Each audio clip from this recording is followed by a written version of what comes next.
Hey, what is up? Welcome back, DM Paints fam. In today's DIY, we're going to be creating a geode piece together. So the first thing you're going to need is crushed glass, and I use this to imitate the look of crystals. This is the gold tinted one from Michaels, and I'll link that down in the description bar below. And what I'm doing here is I'm just simply shaping it on the canvas with my hands, freestyle, trying to make it look a little natural. And we're going to be setting this later onto the canvas with resin, so we don't need any glue or anything like that for the meantime.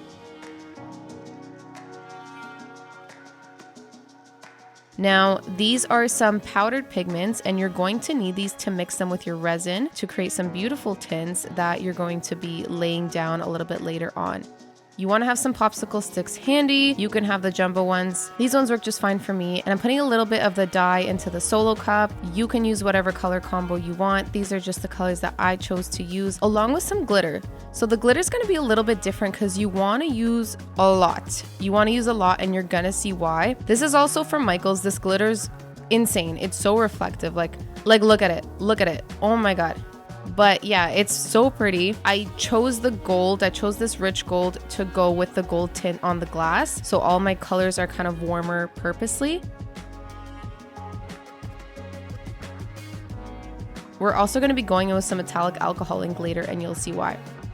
So here I've mixed my resin. I'm using art resin for this project because it has a longer working time, and you kind of need that when you're doing geodes because you don't really want to rush on this project and then be worried halfway through that your resin is setting. So art resin is probably the way to go for a project like this, and I'm just mixing a little bit in with each of my colors, and you want to make sure to leave some clear resin on the side just in case. Like, you just want to have a little bit extra in case you need to mix with any other colors, or you just want to lay some clear resin on top.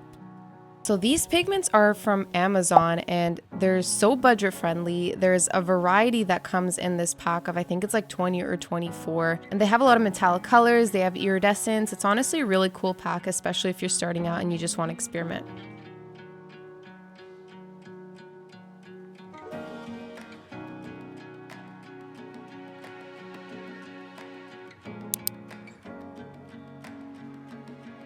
Okay, so here I am securing my crushed glass. So this step is very important, and you want to make sure that you take your clear resin and make sure it's properly mixed, okay, so that you don't have any curing problems later. And you just want to drizzle all over your crystals.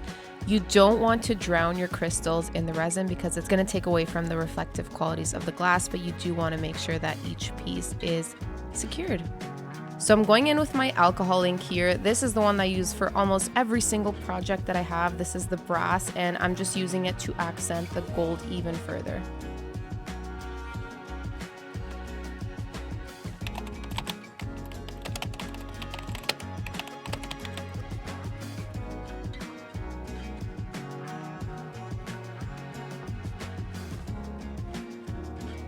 You're gonna see how fast the resin moves. Like, you can move it a little bit with a popsicle stick as well, just to kind of get the process going.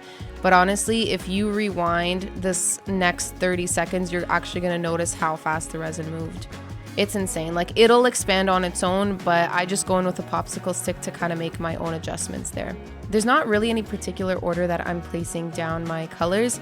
I just want to have some contrast in between my colors, and I also want to make sure that my lines aren't super straight to kind of give it that natural feeling flow, that kind of like geode look. And you're imitating nature, right? So you don't want to have any rigid lines. You kind of want to make it flow and make it a little bit more curvy, if that makes sense.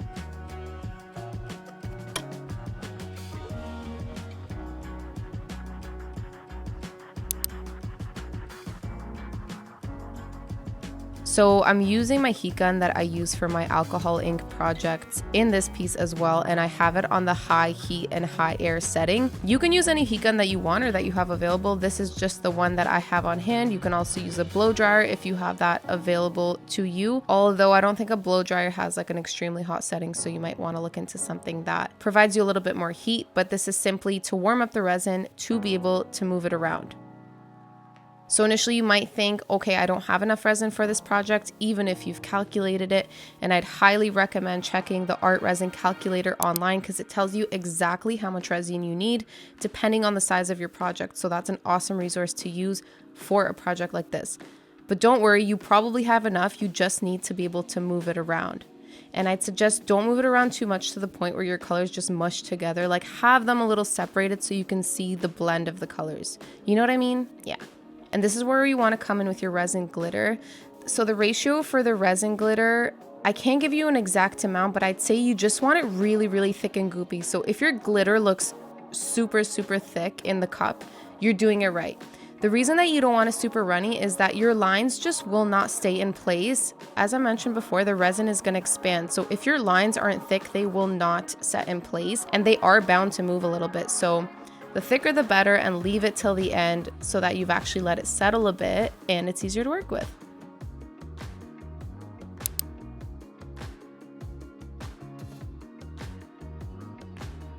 So before we actually go to the final step now, this is so extremely important. After your resin has dried for 24 hours, you want to go in with a gold metallic oil base pen, okay? Oil. All right? So you can do this anywhere just to accent your piece. I usually tend to do it around the glitter lines to clean it up a little bit. Okay, so after you've done your initial lines, what you want to do is you want to go in with another layer of resin. I know it might seem extreme and you might think, okay, why do I need 2 layers? That's a waste of resin, blah, blah, blah. But honestly, and especially if you're doing this for a commission, adding another layer of resin and then going over your lines again is going to give you such a nice depth.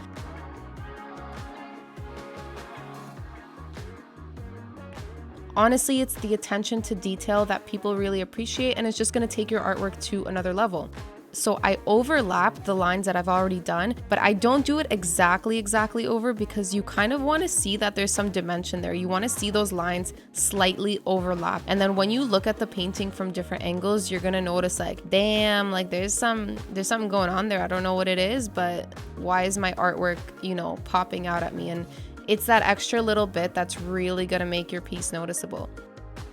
So the lines are okay to leave on top without sealing it again because they are oil based and they're not going to wipe off because it's not water based. It's fine. But if you do want to add that extra protection, that's totally okay. You can flood coat it again. You can go on again with an extra top coat, but it might erase a little bit of that dimension. The other thing that I really like about doing a second line is that if you have any imperfections, you're just completely covering it with the second line and it just makes things smoother and cleaner, and it's like a second chance, you know?